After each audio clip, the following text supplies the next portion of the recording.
India Legal presents Courts Roundup.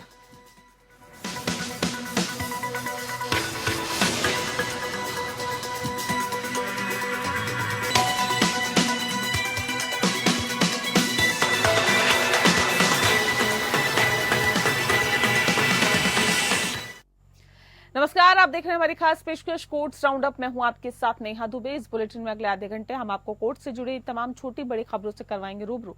Court की कार्रवाई supreme court से लेकर हाई कोर्ट और लो कोर्ट्स तक के फैसलों को रखेंगे आपके सामने। तो आइए शुरू करते हैं courts roundup. India Legal presents Courts Roundup.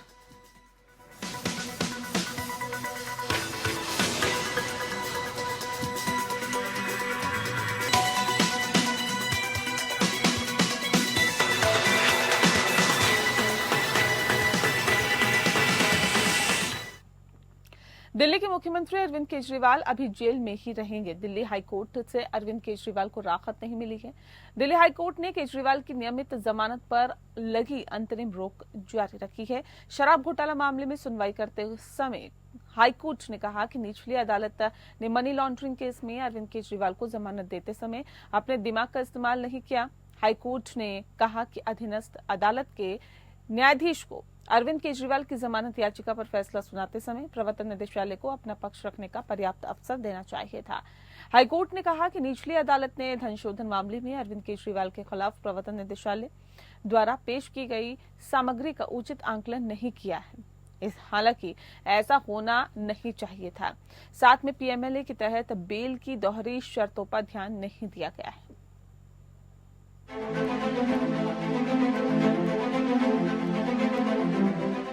शराब घोटाले के मामले में मुख्यमंत्री अरविंद केजरीवाल को दिल्ली हाईकोर्ट से झटका लगा है। हाईकोर्ट ने केजरीवाल को जमानत देने की निचली अदालत के फैसले को रद्द कर दिया है। जस्टिस सुधीर कुमार जैन की पीठ ने राउज एवेन्यू कोर्ट के फैसले पर रोक बरकरार रखी है। कोर्ट ने मामले की सुनवाई शुरू करते हुए कहा कि निचली अदालत की अवकाशकालीन पीठ ने केजरीवाल को जमानत देते समय अपने विवेक का इस्तेमाल नहीं किया। हाईकोर्ट ने कहा, हमने दोनों पक्षों को सुना, लेकिन निचली अदालत ने ईडी के दस्तावेजों पर गौर नहीं किया। निचली अदालत ने पीएमएलए की धारा 45 की दोहरी शर्तों पर गौर नहीं किया। दिल्ली हाईकोर्ट ने ये कहा कि ईडी की ओर से एडिशनल सॉलिसिटर जनरल राजू ने मुद्दा उठाया कि निचली अदालत ने अपने आदेश में कहा था कि इतने दस्तावेज पढ़ना संभव नहीं था। इस तरह की टिप्पणी पूरी तरह से अनुचित थी और ये दर्शाती है कि ट्रायल कोर्ट ने रिकॉर्ड पर अपना ध्यान नहीं दिया। हाईकोर्ट ने कहा कि केजरीवाल को चुनावों के मद्देनजर पहले जमानत दी गई थी। उनकी गिरफ्तारी की याचिका को हाईकोर्ट द्वारा खारिज किए जाने के बाद ये नहीं कहा जा सकता कि उनकी स्वतंत्रता का हनन किया गया है। हाईकोर्ट ने जो फ्राइडे को इंटरिम स्टे दिया था उसको कंफर्म करते हुए आज जो ट्रायल कोर्ट का ऑर्डर है बेल का उसको स्टे कर दिया है और जो मेन पिटीशन थी कैंसिलेशन ऑफ बेल की उस पर सुनवाई जो है 10 जुलाई को होगी। इससे पहले जो इंटरिम स्टे दी गई थी उसको हमने ऑलरेडी चैलेंज कर रखा है सुप्रीम कोर्ट को और इसकी हियरिंग कल है उस केस में। तो ये ऑर्डर भी जो है अकॉर्डिंगली फिर हम supreme court well considered judgment and the facts or the part of the judgment of the vacation judge of the trial court pointed out those fallacious and incorrect and contrary to the several judges of the Supreme Court seems to have been given to government only after a civil. दरअसल इससे पहले निचली अदालत ने इस मामले में केजरीवाल को जमानत दी थी, जिस पर बाद में कोर्ट ने 25 जून तक फैसला आने तक रोक लगा दी थी। ईडी ने केजरीवाल की जमानत पर रिहाई के आदेश को दिल्ली हाईकोर्ट में चुनौती दी है। ईडी का कहना है कि निचली अदालत ने एक तरफा तरीके से केजरीवाल को जमानत दी थी। ईडी की ओर से पेश अतिरिक्त सॉलिसिटर जनरल एसवी राजू ने हाईकोर्ट के समक्ष दलील दी थी कि निचली अदालत का आदेश एक तरफा और गलत है, जो अप्रासंगिक तथ्यों पर आधारित है। निचली अदालत ने तथ्यों पर विचार ही नहीं किया। जमानत रद्द करने के लिए इससे बेहतर मामला नहीं हो सकता। ईडी ने अपनी एसएलपी में कहा है कि जांच के महत्वपूर्ण पड़ाव पर केजरीवाल को रिहा करने से जांच पर असर पड़ेगा, क्योंकि केजरीवाल मुख्यमंत्री जैसे अहम पद पर हैं।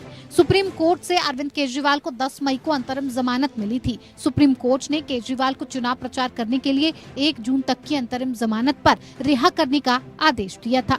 इसके बाद उन्होंने 2 जून को सरेंडर कर दिया और इससे पहले दिल्ली हाई कोर्ट ने उनकी गिरफ्तारी को चुनौती देने वाली याचिका खारिज कर दी थी। इसके बाद केजरीवाल सुप्रीम कोर्ट पहुंचे थे। दिल्ली के कथित शराब घोटाले में केजरीवाल को ईडी ने 21 मार्च को गिरफ्तार किया था। दिल्ली की केजरीवाल सरकार ने 17 नवंबर 2021 को एक्साइज पॉलिसी 2021-22 को लागू किया था। नई पॉलिसी के तहत शराब कारोबार से सरकार बाहर आ गई और पूरी दुकानें निजी हाथों में चली गईं। दिल्ली सरकार का दावा था कि नई शराब नीति से माफिया राज खत्म होगा और सरकार के रेवेन्यू में बढ़ोतरी होगी।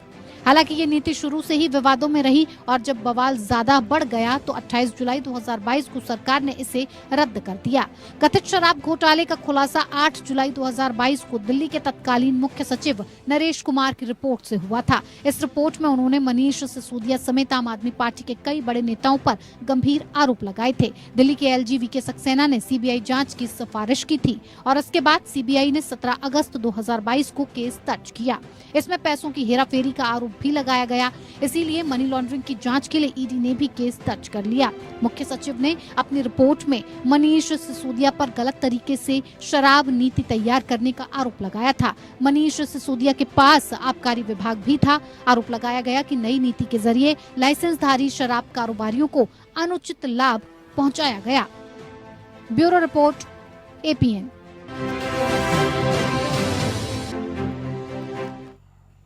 सुप्रीम कोर्ट में सत्येंद्र जैन की जमानत याचिका पर सुनवाई हुई। ये देखते हुए कि जमानत याचिकाओं को अनावश्यक रूप से स्थगित किया जाना चाहिए, सुप्रीम कोर्ट ने उम्मीद जताई है कि दिल्ली हाई कोर्ट आम आदमी पार्टी के नेता सत्येंद्र जैन की डिफॉल्ट जमानत याचिका पर बिना देरी के फैसला करेगा।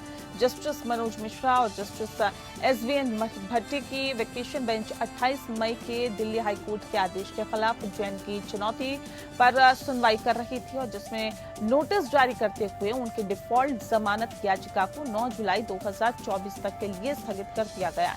बेंच ने जैन की ओर से पेश senior advocate doctor am Singhvi के से विवादित बयान और विवादित आदेश के बारे में पूछा। सिंघवी ने सहमति व्यक्त कर दी और जिसे चुनौती दी गई है वह अनिवार्य रूप से स्थगन का आदेश था। हालांकि उन्होंने कहा कि हाईकोर्ट 6 सप्ताह का लंबा स्थगन नहीं दे सकता। उन्होंने कहा कि इस मामले में महत्वपूर्ण कानूनी मुद्दा उठ रहा है, क्या जांच एजेंसी द्वारा डिफॉल्ट जमानत के अधिकार को खत्म करने के लिए अधूरी चार्जशीट दायर की जा सकती है। उन्होंने बेंच को बताया कि यही मुद्दा सुप्रीम कोर्ट के 3 जजों के बेंच के समक्ष विचाराधीन है और अनुरोध किया कि जैन की याचिका को उन याचिकाओं के साथ जोड़ा जाए। जस्टिस मिश्रा ने कहा कि क्योंकि 3 जजों की पीठ कानूनी मुद्दे पर विचार कर रही है, इसीलिए मौजूदा 2 जजों की पीठ के लिए इस मुद्दे पर विचार करना उचित नहीं हो सकता। जस्टिस मिश्रा ने सुझाव दिया कि याचिकाकर्ता हाईकोर्ट के अंतिम निर्णय की प्रतीक्षा करे और जस्टिस मिश्रा ने कहा कि ये मुद्दा 3 जजों की बेंच के समक्ष विचाराधीन है। क्योंकि 3 जजों की बेंच इस मुद्दे की जांच करेगी, इसीलिए हम इसके गुण दोष में प्रवेश नहीं कर सकते हैं। जहां तक आपके मामले का सवाल है, हाईकोर्ट को ही इस पर फैसला लेने दो। उन्होंने कहा कि अंततः स्थगन के आदेश को चुनौती दी गई। बेंच ने निम्नलिखित आदेश पारित करके याचिका का निपटारा किया।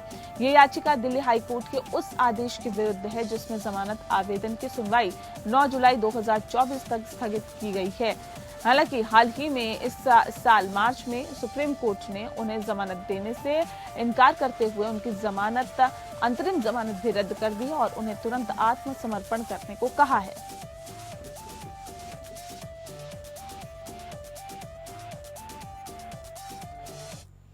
वहीं सुप्रीम कोर्ट ने यूपी कांग्रेस अध्यक्ष अजय राय, द्वारा उनके खिलाफ यूपी गैंगस्टर और असामाजिक गतिविधियां रोकथाम अधिनियम 1986 या यूपी गैंगस्टर एक्ट के तहत आपराधिक मुकदमा रद्द करने के लिए दायर याचिका पर उत्तर प्रदेश राज्य को नोटिस जारी किया है। कोर्ट ने उनके स्थगन आवेदन पर नोटिस जारी किया है। Justice A.S. ओक और जस्टिस राजेश बिंदल की vacation bench Allahabad high court के उस आदेश को चुनौती देने वाले मामले की सुनवाई कर रही थी, जिसमें जस्टिस राजवीर सिंह ने राय के खिलाफ लंबित आपराधिक मुकदमे को रद्द करने से इनकार कर दिया था। याचिकाकर्ता के वकील ने अनुरोध किया कि कार्रवाई पर रोक लगाई जाए, जिस पर जस्टिस ओक ने कहा कि ट्रायल जज को वर्तमान SLP पर सुप्रीम कोर्ट के नोटिस आदेश के बारे में अगली तारीख यानी कि 4 जुलाई को सूचित किया जा सकता है। आपने कहा कि नोटिस जारी कर दिया गया है। कोर्ट मामले की गुण दोष के आधार पर तथा आपराधिक मुकदमे पर रोक के मुद्दे पर 15 जुलाई को सुनवाई करेगा। 15 जुलाई को जवाब देने योग्य SLP तथा स्थगन आवेदन पर नोटिस जारी करे सरकारी वकील को नोटिस भेजने की स्वतंत्रता है। और साथ ही इलाहाबाद हाई कोर्ट के समक्ष याचिकाकर्ता ने वर्ष 2010 में IPC आपराधिक कानून संशोधन अधिनियम की धारा 7 और उत्तर प्रदेश गैंगस्टर एवं असामाजिक क्रियाकलाप रोकथाम अधिनियम की धारा 3(1) के तहत दर्ज FIR से उत्पन्न संपूर्ण मुकदमे की कार्रवाई को रद्द करने की मांग की गई थी। अपराधों के लिए आरोप पत्र 2011 में दाखिल किया गया कि याचिकाकर्ता का मुख्य तर्क ये है कि एक्ट की धारा 3 उपधारा 1 के प्रावधानों को किसी निजी व्यक्ति द्वारा दर्ज मामले की जांच के दौरान नहीं जोड़ा जा सकता, क्योंकि गैंगस्टर अधिनियम के तहत मामले में शिकायतकर्ता पुलिस अधिकारी होना चाहिए। हाईकोर्ट ने निम्नलिखित आधारों पर आवेदन खारिज कर दिया। एक, जांच के दौरान धारा 3(1) को जोड़ने पर उत्तर प्रदेश गैंगस्टर अधिनियम के तहत कोई स्पष्ट रोक नहीं है। 2, धारा 3 उपधारा 1 के तहत ये आवश्यक नहीं है कि शिकायतकर्ता पुलिस अधिकारी हो।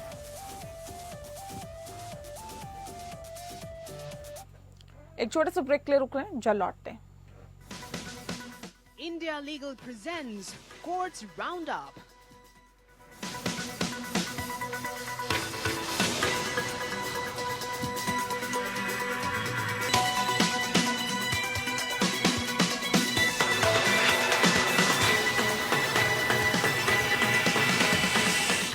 CRPF के कर्मी द्वारा अग्रिम जमानत दिए जाने की याचिका पर सुप्रीम कोर्ट ने कर्मी को अंतरिम संरक्षण प्रदान किया है और उसकी गिरफ्तारी पर रोक लगा दी।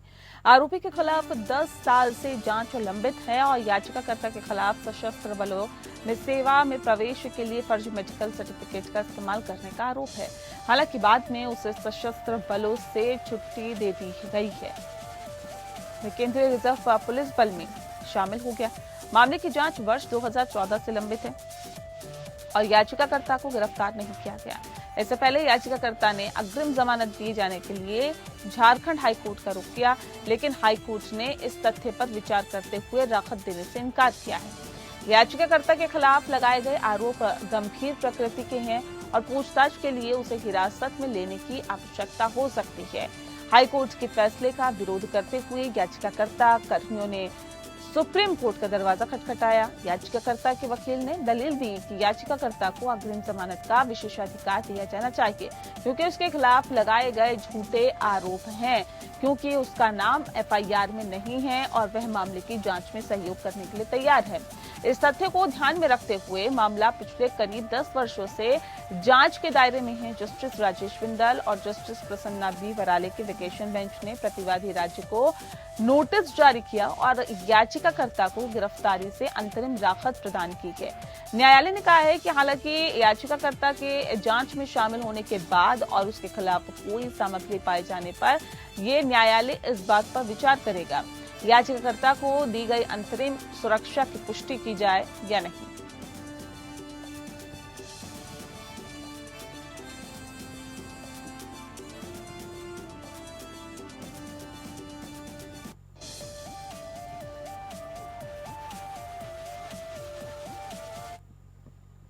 बॉम्बे हाईकोर्ट ने पुणे कार दुर्घटना मामले में नाबालिग आरोपी को जमानत दे दी है और न्यायमूर्ति भारती डांगरे और न्यायमूर्ति मंजूषा देशपांडे ने 21 जून को आदेश सुरक्षित रखने के बाद यह आदेश सुनाया है।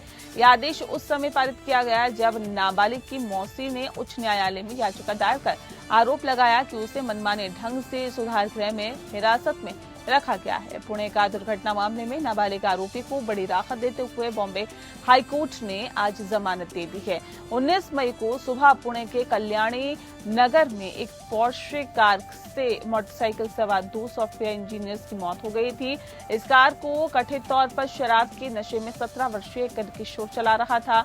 नाबालिग किशोर जो है वो उसके वकील प्रशांत पाटिल ने कहा है कि आज हमने किशोर न्याय बोर्ड की 3 रिमांड को उच्च न्यायालय में चुनौती दी है। हमने तर्क दिया है कि उसकी तत्काल रिहाई के लिए कहा है और साथ ही साथ बता दें आपको कि कोर्ट ने रिहाई के निर्देश दिए हैं। बच्चे की कस्टडी मौसी को दी जानी है। रियल एस्टेट डेवलपर विशाल अग्रवाल के नाबालिग बेटे को शुरुआत में ही किशोर न्याय बोर्ड ने 300 शब्दों का निबंध लिखने की शर्त पर जमानत दी है और इस फैसले के बाद लोगों में काफी आक्रोश फैल गया था। इसके बाद पुलिस ने समीक्षा का अनुरोध किया और जेजेबी ने नाबालिग को निगरानी गृह में भेज दिया है। बता दें आपको कि अधिकारी नाबालिग पर एडल्ट की तरह मुकदमा चलाने में जुटे हुए हैं। पुलिस को सीसीटीवी फुटेज मिले हैं जिसमें नाबालिग दुर्घटना से पहले पब में शराब पीता हुआ दिखाई दे रहा है। पुलिस आयुक्त अमितेश कुमार ने फुटेज की पुष्टि करते हुए कहा है कि नाबालिग आरोप को अपनी हरकतों के बारे में पूरी जानकारी थी और इसके अलावा पुलिस ने उसके पिता विशाल अग्रवाल को भी गिरफ्तार किया और 2 बार की मालिक को और कर्मचारियों को नाबालिग को शराब परोसने के लिए गिरफ्तार भी किया गया।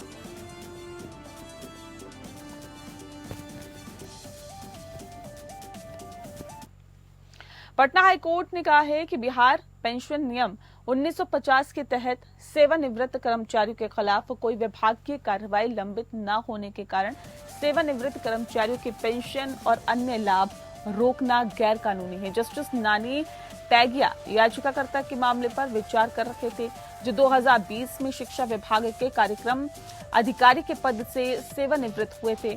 याचिकाकर्ता को ग्रेजुटी का 90% और पेंशन का केवल 90% ही मिला।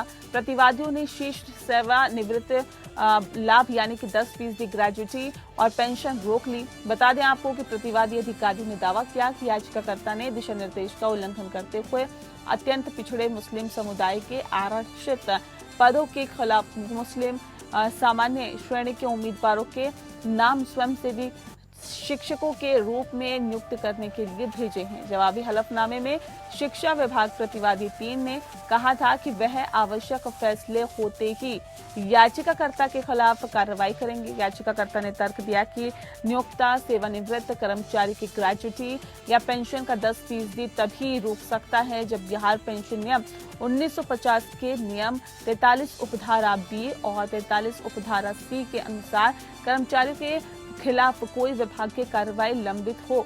चूंकि उसके खिलाफ कोई कार्रवाई लंबित नहीं थी, इसलिए प्रतिवादी अधिकारी उसके सेवानिवृत्त लाभों को नहीं रोक सकते हैं।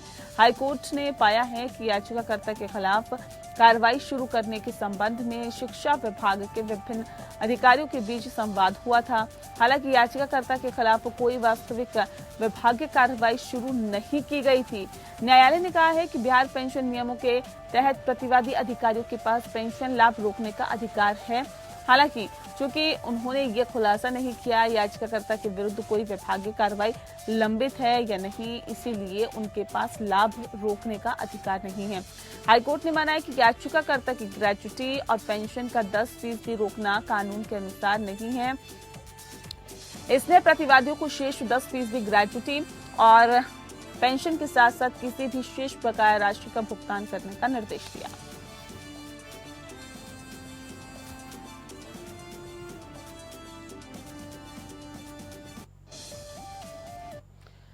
वहीं मद्रास हाईकोर्ट में जनहितैषी व्यक्तियों, पत्रकारों और यूट्यूबर्स के खिलाफ मामलों में तेजी से निपटारे के लिए विशेष पीठों के गठन की मांग को लेकर एक याचिका दायर की गई। जब मामला कार्यवाहक चीफ जस्टिस आर महादेवन और जस्टिस मोहम्मद शफीक की पीठ के समक्ष आया तो पीठ ने याचिकाकर्ता को हाईकोर्ट में ऐसे व्यक्तियों के खिलाफ लंबित मामलों की संख्या के विस्तृत आंकड़े देने का निर्देश दिया और प्रतिवादियों को याचिका का जवाब देने का भी निर्देश दिया। न्यायालय ने याचिकाकर्ता से कहा है कि क्या आप हमें आंकड़े दे सकते हैं कि हाईकोर्ट में पत्रकारों के खिलाफ कितने मामले लंबित हैं। हम मामलों का जल्द से जल्द निपटारा करने के लिए कदम उठा सकते हैं, लेकिन हम इसके लिए विशेष पीठ का गठन नहीं कर सकते हैं। आपने कोई सामग्री नहीं दी है। यदि आप आंकड़े देते हैं तो हम अभी भी कुछ कर सकते हैं। याचिकाकर्ता एस मुरलीधरन ने आरोप लगाया कि राज्य में सत्तारूढ़ दल किसी भी पत्रकार यूट्यूबर्स के खिलाफ मुहिम कर रहा है और जो भी कोई भी असहमति की आवाज उठती है तो उनके खिलाफ मामले दर्ज कर रहा है। उन्होंने तर्क दिया कि लोकतंत्र के चौथे स्तंभ की रक्षा की जानी चाहिए और किसी भी प्रकार की चुप्पी को रोका जाना चाहिए। उन्होंने आगे तर्क दिया कि राज्य असहमति जताने वालों के खिलाफ मामले दर्ज करके प्रतिशोध की राजनीति में लिप्त है। हाईकोर्ट के वकील ने आपत्ति में तर्क दिया कि रोस्टर के मास्टर होने के नाते मुख्य न्यायाधीश के पास किसी भी मामले की सुनवाई के लिए बेंच तय करने का विशेषाधिकार है।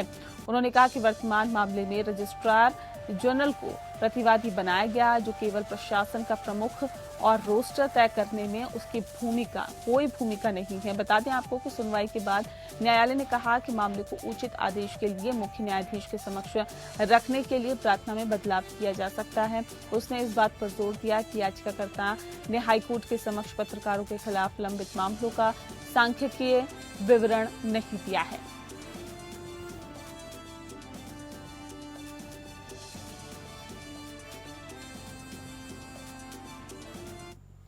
सुप्रीम कोर्ट 29 जुलाई से 3 अगस्त तक स्पेशल लोक अदालत का आयोजन कर रहा है, जिससे कि उपयुक्त लंबित मामलों का सौहार्दपूर्ण समाधान हो सके। लोक अदालतें इस देश की न्यायिक प्रणाली का अभिन्न अंग है, जो सौहार्दपूर्ण समाधान को बढ़ावा देने और उसे बढ़ावा देने के साधन के रूप में वैकल्पिक विवाद समाधान को बढ़ाती है।